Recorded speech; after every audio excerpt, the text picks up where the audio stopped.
बिस्मिल्लाहिर्रहमानिर्रहीम। अस्सलाम वालेकुम नाज़रीन, आप यूट्यूब चैनल देख रहे हैं। मैं इमरान खान हूं। सबसे पहले तो एहसन इकबाल साहब ने एक स्टेटमेंट दिया कि पूरी दुनिया में इमरान खान का कोई गारंटर नहीं है।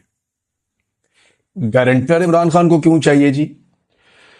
गारंटर तो चाहिए होता है उन लोगों को जो लोग कमजोर हो या जिनका किरदार कमजोर हो। यानी वो तो गारंटर तो पालतू लोगों का होता है कि जनाब ये हमारा आदमी है, बेफिक्र हो जाए, कुछ नहीं कहना था, या इसकी हम गारंटी दे देते हैं, आपको कोई प्रॉब्लम नहीं होगा, हम बता देते हैं। आजाद लोगों की तो कोई गारंटी नहीं होती है। वो तो वही करते हैं जो उनका दिल करता है, या वो वही करते हैं जो उनके उसूल कहते हैं। आजाद लोगों की गारंटी तो नहीं दी जा सकती। अब ये नहीं जिस तरह मियां नवाज शरीफ की गारंटी आ जाती है बाहर से, क्योंकि सारे जानते हैं कि फंसा हुआ आदमी है, कारोबारी आदमी है, कभी भी अपना माली नुकसान नहीं करेगा। इसको हम साथ ले जाते हैं, वो उन्हें कहते हैं ठीक है जी मेरी गारंटी दे दे, ठीक है जी। वो अपनी चीजें गिरवी भी रख लेते हैं, बाहर दुनिया के अंदर उनकी जायदादें भी हैं, तो उनकी गारंटी दी जा सकती है। एक ऐसा आदमी जिसका उन्हें पता है इसका करैक्टर कोई नहीं है, जब मर्जी इसको दबाया जा सकता है, इसका बाजू मरोड़ा जा सकता है, इसकी कमजोरियां हमारे पास हैं, तो इसकी हम गारंटी दे सकते हैं। इमरान खान की गारंटी कौन दे सकता है? किसी की क्या जरूरत है कि गारंटी देगा? उसकी कमजोरी किसी के पास नहीं है, तो गारंटी कौन देगा? और क्या आप ये कह सकते हैं कि इमरान खान को हम टेम करके आपको दे देंगे? आजाद आदमी की कोई गारंटी नहीं होती। गारंटी होती है पालतू लोगों की, और गारंटी होती है कमजोर लोगों की। किरदार वाले आदमी की गारंटी नहीं होती। ऐसे इकबाल साहब को इतनी सी बात समझ आ जाती ना, तो आज वो नवाज शरीफ के साथ नहीं होते। चले इस बात को यहां पे रोक लेते हैं। इमरान खान की कौन गारंटी देगा? यानी गारंटी तो ये अजीब सी बात ही है कि पूरी दुनिया में कोई गारंटी नहीं दे रहा। भाई इमरान खान को एस्टेब्लिशमेंट ने गारंटी देनी है कि अब हम वो नहीं करेंगे जो हमने पहले किया था। एस्टेब्लिशमेंट ने गारंटी देनी है कि अवाम के मैंडेट का एहतराम होगा, पाकिस्तान में रूल ऑफ लॉ होगा, पाकिस्तान में आजादी इज़हार राय होगी, पाकिस्तान में इंसानों को नहीं कुचला जाएगा, पाकिस्तान के अंदर जुल्म जबर और फसाहियत खत्म की जाएगी। ये गारंटी पाकिस्तान की एस्टेब्लिशमेंट ने दे दी है। पाकिस्तान के आईन ने यह गारंटी दी हुई है, लेकिन आजकल इस गारंटी के ऊपर अमल दरामद नहीं हो रहा। तो ये बहुत अजीब बात की उन्होंने। 12 चले आगे बढ़ते हैं। इमरान खान साहब का एक स्टेटमेंट आया और एक field marshal general Asim Munir का एक स्टेटमेंट आया। पहले इमरान खान का स्टेटमेंट, उसी ऑर्डर से चलना चाहिए, वो लीडर है, उनका स्टेटमेंट पहले आपको सुना देते हैं। तो इमरान खान साहब का जो स्टेटमेंट है वो स्टेटमेंट बताऊंगा और फिर कुछ चीजें आपको उसके साथ में रिलेट करूं। ये दोनों बयान जो है ना वो साथ रख के देखना बड़ा जरूरी है। इससे आपको मौजूदा हालात का पूरा अंदाजा हो जाएगा कौन किधर खड़ा है। इमरान खान कहते हैं मुझे 2 साल पहले कहा गया कि 3 साल के लिए पीछे हट जाऊं और मौजूदा निजाम को चलने दूं, लेकिन मैं किसी यजीद के कहने पर 3 साल तो क्या 3 मिनट भी खामोश नहीं रहूंगा। मुझ पर 26वीं तरमीम को कबूल करने का भी जोर डाला जा रहा है, लेकिन मेरी जद्दोजहद ही कानून की हुक्मरानी की है और 26वीं आईनी तरमीम ऐन उसके खिलाफ है। मगर माफी वो लोग मांगे जिन्होंने औरतों की इज्जतें पामाल की, लोगों के घरों का तकद्दुस बर्बाद किया, हजारों सियासी वर्करों को जेलों और हुकूमत खानों में डाला और बेगुनाह लोगों को शहीद किया। तो ये बेबुनियाद मुकदमात फौरी तौर पर खत्म हो जाएंगे। लेकिन अलमिया यह है कि यहां इंसाफ होना तो दूर की बात है, इंसाफ होता नजर भी नहीं आ रहा। जुल्म से कौमें कभी खत्म नहीं होती, बल्कि नए सिरे से बनती है। नबी अकरम सल्लल्लाहु अलैहि वसल्लम ने 13 साल मुश्किल तरीन वक्त काटा, लेकिन आप सल्लल्लाहु अलैहि वसल्लम डटे रहे और बिलाखिर सुरखरू हुए। लिहाजा हम सबको आप सल्लल्लाहु अलैहि वसल्लम के नक्शे कदम पर चलते हुए बहैसियत कौम डट कर आखिरी दम तक मुकाबला करना होगा। जब इंसाफ का हर दरवाजा बंद कर दिया जाए, फिर पुरअमन एहतजाज के सिवा कोई रास्ता नहीं बचता। तहरीक इंसाफ समेत पूरी कौम को पैगाम देता हूं कि मुल्क गिर एहतजाज के लिए तैयार रहें। पाकिस्तान में कानून मुकम्मल तौर पर मुअत्तल है, यहां औरतों की भी इज्जत महफूज नहीं है। मेरी अहलिया बुशरा बेगम सिर्फ सहूलतकारी के इल्जाम में 14 माह से कैद तन्हाई में है, हालांकि उन पर जुर्म साबित भी नहीं हुआ। Doctor Yasmin Rashid cancer survivor और बुजुर्ग खातून है, मगर इनको भी बेशर्मी से जाली मुकदमात में पाबंद सलासल किया गया। मेरी बहनों जिनकी उम्रें 65 से 70 साल के दरमियान है, हाई कोर्ट के हुक्म पर जेल में मुझसे मिलने आती हैं, जो इनका और मेरा बुनियादी हक है, मगर एक कर्नल इनको रोक देता है और अदालत का हुक्म रद्दी की टोकरी की नजर हो जाता है। जंगल के कानून का यह आलम है कि मेरी बहनों को यहां से गिरफ्तार किया जाता है और चक्री के पास आधी रात को ले जाकर बेयारो मददगार छोड़ दिया जाता है। जिस मुल्क में अपनी खवातीन के साथ ऐसा सलूक हो, वहां का इखलाकी मेयार फौत हो चुका है। मरियम नवाज के लंदन में 5 फ्लैट्स निकले थे, मगर उनकी जमानत 2 माह में ही हो गई थी, क्योंकि शरीफ खानदान डील पर राजी हो गया था।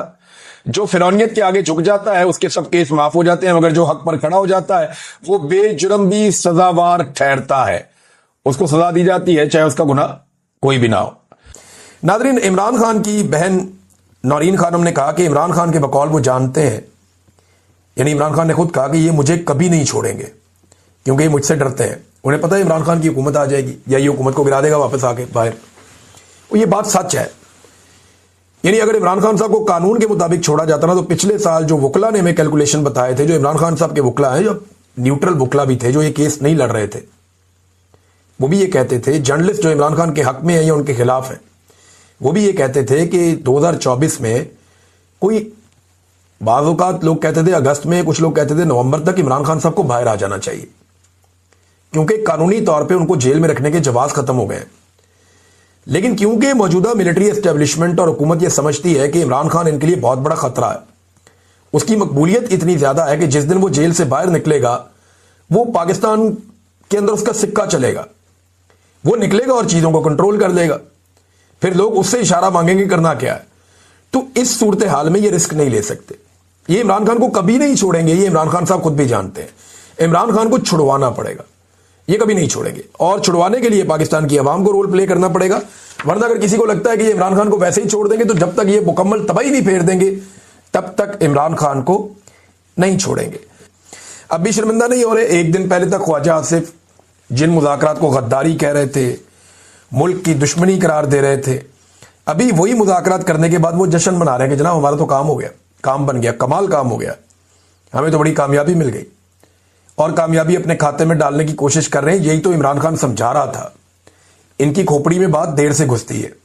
इमरान खान समझा रहा था कि पाकिस्तान मुतहम्मिल नहीं हो सकता सारे फ्रंट खोलने का, लिहाजा बातचीत करो और दहशतगर्दी के मामले को हल करो। अभी भी मौका है। इमरान खान साहब ने जो बाकी बातें समझाई हुई हैं दहशतगर्दी से निपटने के लिए, उस पॉलिसी के ऊपर आप चलें। ताकत का इस्तेमाल कम करें, दिमाग का इस्तेमाल ज्यादा करें, सियासी लोगों को आगे लेकर आए, कबायली जरगे से बातचीत करें, ये मामला हल की तरफ जाएगा, वैसे नहीं जाएगा। तो नादरीन, ये सारी चीजें अगर आप जमा माइनस करें ना, तो इसमें DGISPR ने, तो बॉडी लैंग्वेज देखें ना आप, अब ये कोई फौजी का जेस्टर तो नहीं है ना, भी ना आप वहां प्रोफेशनल बात कर रहे हैं, ना आपकी बॉडी लैंग्वेज प्रोफेशनल है। आपका यूनिफॉर्म उतार देना तो बाकी जो बचता है वो एक ऐसा आदमी बचता है जो इमरान खान के बुग़्ज़ में मुब्तला है और पीपल्स पार्टी और PMLN का मुश्तरका कारकुन है, बस। अगर DGISPR साहब के पास यूनिफॉर्म ना हो और वो यही प्रेस कॉन्फ्रेंस कर रहे हो, तो बिल्कुल ऐसा दिखाई देगा जैसे ओन चौधरी प्रेस कॉन्फ्रेंस कर रहा है। इससे ज्यादा कोई फर्क नहीं है, बिल्कुल एग्जैक्टली यही वाला लेवल लगता है। जैसे ओन चौधरी बल्कि ज्यादा बेहतर कर लेते हैं, ओन चौधरी के लेवल पे आगे ऐसे लटक लटक के लमक लमक, बॉडी लैंग्वेज यार फौजियों वाली नहीं है।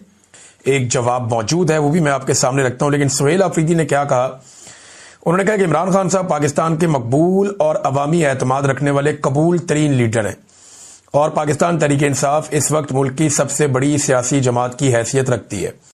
इमरान खान साहब जो हैं वो एक बहुत बड़ा मसला बने हुए हैं पाकिस्तान की एस्टेब्लिशमेंट और हुकूमत के लिए। ये कहीं भी हो, कोई भी मसला हो, ये इमरान खान को नहीं भूलते। सैलाब आ जाए, सलामत खान में जाए, इनको इमरान खान याद आता है। इंटरनेशनल फोरम पे जाए, इमरान खान याद आता है। लोकल फोरम पे आए, इमरान खान याद आता है। हर जगह पे ये इमरान खान के बगैर कुछ नहीं कर सकते। वजह यह है कि इमरान खान ने पाकिस्तान की मिलिट्री एस्टेब्लिशमेंट को और पाकिस्तान की हुकूमत को एक फोबिया में मुब्तला कर दिया है। हर वक्त उनके दिमाग में ये घंटी बजती रहती है कि ये बच गया तो हमें नहीं छोड़ेगा, ये बच गया तो हमें नहीं छोड़ेगा, ये बच गया तो हमें नहीं छोड़ेगा। उनके दिमाग में ये घंटी हर वक्त बजती रहती है और वो इमरान खान से खौफ खाते रहते हैं। मैं आपको ये बात लिख के देने के लिए तैयार हूं, और सिंपल है ये कि पाकिस्तान की मिलिट्री एस्टेब्लिशमेंट इमरान खान को कभी नहीं छोड़ेगी जब तक कि इमरान खान को छुड़वाने वाले नहीं आएंगे। छुड़वाने वाले कौन है? पाकिस्तान के अवाम। अंदरूनी दबाव और बैरूनी दबाव। जब अंदरूनी और बैरूनी दबाव बढ़ेगा तो इमरान खान को छोड़ना पड़ गया तो छोड़ना पड़ गया, अदरवाइज डील किए बगैर ये पाकिस्तान की मिलिट्री एस्टेब्लिशमेंट इमरान खान को कभी नहीं छोड़ेगी। और इमरान खान से परेशान ये इतने ज़्यादा हैं कि अपने मुंह से तो ये कहते हैं कि इमरान खान पे हमने क्रॉस लगा दिया। ये मिलिट्री एस्टेब्लिशमेंट कहती है। हर जगह पे निजी महफिलों में इनके एजेंसियों के लोग कहते हैं जी इमरान खान पे क्रॉस लग गया। मेरे सामने भी 10 दफ़ा ये बात की जब मैं इनकी हिरासत में था। मरियम नवाज के मुंह से कहलवाते हैं किस्सा पारीना बन गया। लेकिन आप ये देखें, ऐसा किस्सा पारीना है कि जब भी मरियम नवाज कोई बात करती है अपने किसी मामले पे तो कभी वो बात पॉपुलर नहीं होती, लेकिन जैसे ही वो इमरान खान के बारे में कोई बात करती है वो पॉपुलर हो जाती है। आज भी उसका तोती बोलता है। ऐसा वो किस्सा पारीना बना है कि उसका जो ट्विटर अकाउंट है वो इनसे अभी तक मैनेज नहीं हो रहा और ये उससे डरते हैं। अब एक केस कर दिया हाई कोर्ट में इमरान खान के एक्स अकाउंट को बंद करवाने के लिए। तरीकाकार ये क्या अडॉप्ट करेंगे? तरीकाकार ये करेंगे कि ये पहले अदालत से ऑर्डर लेंगे, फिर उस ऑर्डर को लेकर जाएंगे एक्स के पास और उन्हें कहेंगे जनाब कि ये अदालत का ऑर्डर है, आप इस अकाउंट को बंद कर दें। तो इससे पहले इन्होंने अदालत से ऑर्डर लिया था यूट्यूब चैनल्स के खिलाफ और यूट्यूब चैनल्स ने हम सबको 27 चैनल्स को उन्होंने एक नोटिस भी भेज दिया था कि ये मामला आप रिजॉल्व करें, अदरवाइज आपके चैनल बंद हो जाएंगे। फिर वो अदालत में हमें सहूलत मिल गई और यूट्यूब चैनल को भी हमने बताया कि जनाब हमारे साथ ये जुल्म हो रहा है, हमारे चैनल फिर बच गए।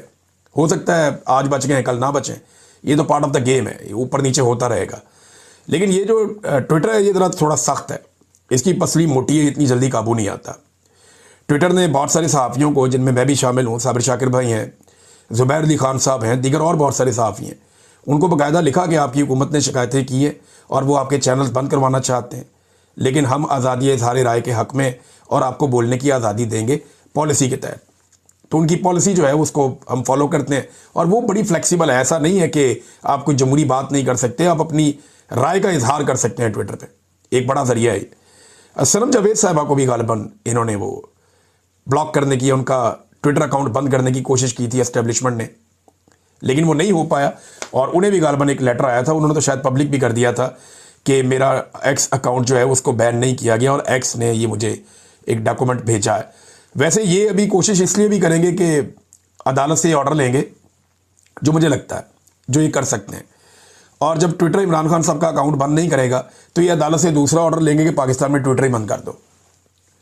तो अब अगर ये पाकिस्तान में एक्स को बंद कर दें, या ट्विटर पुराना उसका नाम है, अगर उसको अब ये पाकिस्तान में बंद कर दें तो कोई इनको मसला इसलिए भी नहीं होगा कि डोनाल्ड ट्रंप के इलॉन मस्क के साथ अब वो ताल्लुकात नहीं है जो माजी में थे।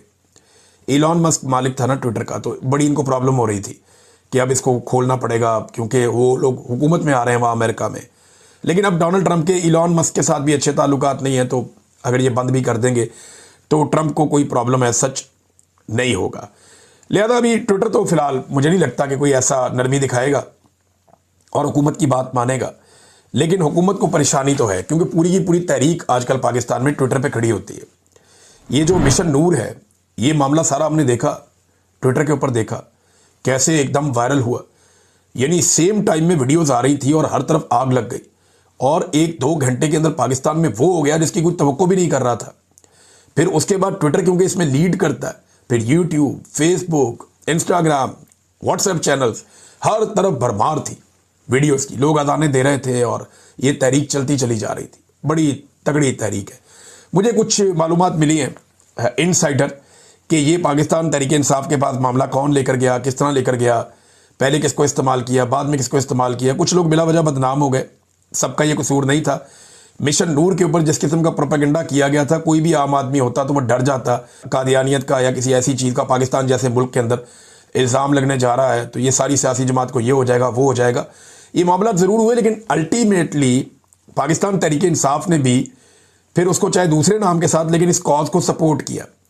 तो क्योंकि पाकिस्तान जीत गया है एस्टेब्लिशमेंट से, लिहाजा बजाय कि आपस में लड़ने के इसको सेलिब्रेट करना चाहिए और लोगों को मार्जिन देना चाहिए मेरे ख्याल में। हाँ, लेकिन जो लोग आपको बहुत वजाहत के साथ नजर आ जाएंगे, बहुत ही 2 नंबरी कर रहे हैं, तो फिर आप जाने और वो लोग जाने। लेकिन जितने इकट्ठे रहेंगे उतने शानदार तरीके से आगे बढ़ सकेंगे। नाज़रीन, एस्टेब्लिशमेंट का एक पावर शो हुआ आज़ाद कश्मीर में जो मुकम्मल तौर पे नाकाम हो गया। एस्टेब्लिशमेंट ने अपनी पसंदीदा जमातों को इकट्ठा किया, 1 दर्जन के करीब जो ग्रुप और जमातें उनको इकट्ठा किया आज़ाद कश्मीर में कि यहाँ पे हम जलसा करेंगे, अपनी पावर शो करेंगे। और पावर शो करनी थी उन्होंने किसके मुकाबले में? अवामी एक्शन कमेटी के मुकाबले में। अवामी एक्शन कमेटी के बड़े सख्त मुतालबात सामने आए हैं। 29 सितंबर से वो एक बड़ी तहरीक का आगाज़ करने जा रहे हैं। उस तहरीक से पहले एक मुतबादल तहरीक खड़ी करने की कोशिश की एस्टेब्लिशमेंट ने, जो नाकाम हो गई। वहाँ पे 1 मौजूदा और 4 साबिक वज़ीर आज़म थे और जो बंदे वहाँ पे गए उनके इंटरव्यूज़ लेके मीडिया ने चलाए। वो बंदे बता रहे जी हम तो रावलपिंडी से आए, कोई जनूबी पंजाब से आया, कोई कहीं से आया। वो सारे मजदूर इकट्ठे किए। वो कहते जी हमें गाड़ियों में भर के लाए मुफ्त में, हमें यहाँ सैर भी कराई, हमें यहाँ खाना भी खिलाया और हमें यहाँ पे जनाब मौजें करा के वापस लेकर जा रहे हैं। अब ये जनाब वहां पे मेहमान बाहर से लाकर एक जलसा किया गया। आज़ाद कश्मीर के लोगों ने आज़ाद कश्मीर के 5 साबिक वज़राए आज़म की मौजूदगी में होने वाले जलसे को मुस्तरद कर दिया। बाहर से बंदे ले जाने के बावजूद ये जरा छोटा सा आप ये तस्वीरें 2-4 आप देखें, ये खाली है पंडाल, सारा पंडाल ही खाली है। इक्का दुक्का कहीं 10 कुर्सियां छोड़ के एक बंदा बैठा है, फिर 10-12 कुर्सियां छोड़ के एक बंदा बैठा है।